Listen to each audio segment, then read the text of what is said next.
దివంగత నేత వైఎస్ రాజశేఖర రెడ్డి హయాంలో సేవల పేరిట వివిధ వర్గాలకు చెందినటువంటి ప్రజలు, వివిధ సామాజిక వర్గాలకు చెందినటువంటి ఎవరైతే ఉన్నారో వారంతా కూడా నేతలు, కీలకమైన నేతలు కూడా ఈ రిమ్స్ పరిసర ప్రాంతాల్లో సేవల పేరిట భూములు తీసుకోవడం జరిగింది. అయితే దాదాపు రాజశేఖర రెడ్డి చనిపోయి ఇప్పటికీ ఏళ్ళు గడుస్తున్నా కూడా ఏదైతే సేవలకు తీసుకున్నటువంటి వారు ఇప్పటికి కూడా సేవలకు సంబంధించి నిర్మాణాలు చేపట్టిన పరిస్థితి. ప్రధానంగా మనం ఇక్కడ రిమ్స్ వద్ద ఉన్నాం. ఈ పరిసర ప్రాంతాల్లో చూడొచ్చు. ఇక్కడ మనం చూస్తున్నటువంటిది ఇది ఒక స్వచ్ఛంద సంస్థకు సంబంధించినటువంటి స్థలం. ఈ స్థలం కూడా అభివృద్ధికి చెందని పరిస్థితి. ఇది బుద్ధి మాంద్యానికి సంబంధించినటువంటి వారి కోసం ఏర్పాటు చేసినటువంటి, ఇక్కడ ఏర్పాటు చేస్తామంటూ కూడా అప్పట్లో వీటిని తీసుకోవడం జరిగింది. మరోవైపు అటు రిమ్స్ పరిసర ప్రాంతాల్లో ఏదైతే ఉందో ఆ పరిసర ప్రాంతాల్లో కూడా పలు స్వచ్ఛంద సంస్థల పేరిట కూడా భూములు తీసుకోవడం జరిగింది. అయితే భూములు తీసుకున్న అనంతరం కూడా ఇప్పటికీ కూడా ఏదైతే స్వచ్ఛంద సంస్థలు అవి ఏర్పాటుకు చేయకపోగా రియల్ ఎస్టేట్ దందాగా మార్చే ప్రయత్నాలు సాగుతున్నాయి. ప్రస్తుతం మనం చూడొచ్చు, ఈ ప్రాంతంలో అంతా కూడా పలువురు కూడా సేవల పేరిట తీసుకున్నటువంటి స్థలాలు కనిపిస్తున్నాయి. ఇవన్నీ కూడా ఏదైతే అప్పట్లో రాజశేఖర రెడ్డి హయాంలో కూడా వీరంతా కూడా ఇవి తీసుకోవడం జరిగింది. అయితే భూములు తీసుకున్నటువంటి వారు ఆ తర్వాత నిర్మాణాలు చేపట్టని పరిస్థితి. ఓవైపు రింగ్ రోడ్డు రావటం, అదేవిధంగా ఇక్కడ పెద్ద ఎత్తున రియల్ ఎస్టేట్ దందా చేయవచ్చు అన్నటువంటి భావనతో వీరంతా కూడా ఇక్కడ భూములు తీసుకున్నట్టు తెలిసింది. అయితే భూములు తీసుకున్న వారు ఎవరు కూడా ఇప్పటి వరకు స్వచ్ఛంద సంస్థలు ఏదైతే స్వచ్ఛంద సంస్థలు ఏర్పాటు చేస్తామని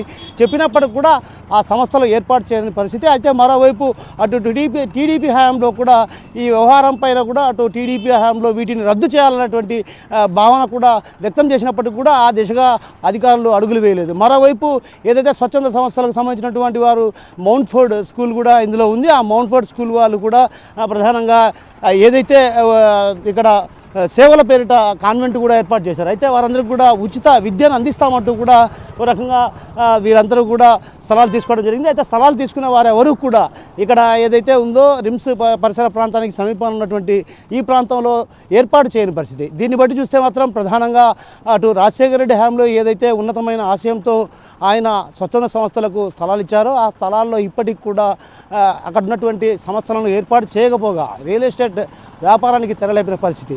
అయితే ఈ నేపథ్యంలో ఇప్పటికైనా ప్రభుత్వం ప్రత్యేకమైన దృష్టి సారించి ఏదైతే సంస్థలకు ఇచ్చినటువంటి భూములను తీసుకోవాల్సినటువంటి అవసరం ఎంతైనా ఉంది. అదేవిధంగా పేదలకు కూడా సుదూర ప్రాంతాల్లో ఇళ్లనిచ్చే రాష్ట్ర ప్రభుత్వం ఇలాంటి ప్రాంతాల్లో ఏదైతే ప్రభుత్వానికి సంబంధించిన భూములు ఇవన్నీ ఈ ప్రభుత్వానికి సంబంధించిన భూముల్లో కూడా ఒక రకంగా ఇళ్ల స్థలాలకు ఇస్తే మంచిదన్నటువంటి భావన వ్యక్తం అవుతుంది. స్వచ్ఛంద సంస్థలకు కూడా ఏదైతే తమ కాన్సెప్ట్ ముందస్తుగానే సేవల పేరిట తీసుకున్నాం, ఆ సేవలను వినియోగించుకునే దిశగా కూడా అడుగులు వేయాల్సినట్టు అవసరం ఉంది. అయితే ప్రధానంగా ఏదైతే ప్రభుత్వం ఎవరికైనా పేదలకు ఇల్లు ఇస్తే మాత్రం ఖచ్చితంగా వాళ్ళు ఇల్లు నిర్మించుకోకపోతే వెనక్కి తీసుకునే పరిస్థితి.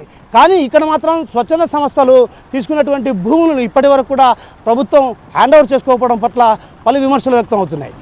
ఇది కడప జిల్లాలో సేవల ముసుగులో జరుగుతున్నటువంటి భూమాయా పరిస్థితి. మరిన్ని వీడియోస్ కోసం ఛానల్ ని సబ్స్క్రైబ్ చేయండి. లేటెస్ట్ అప్డేట్స్ కోసం వాట్సాప్ ఛానల్ ని ఫాలో చేయండి.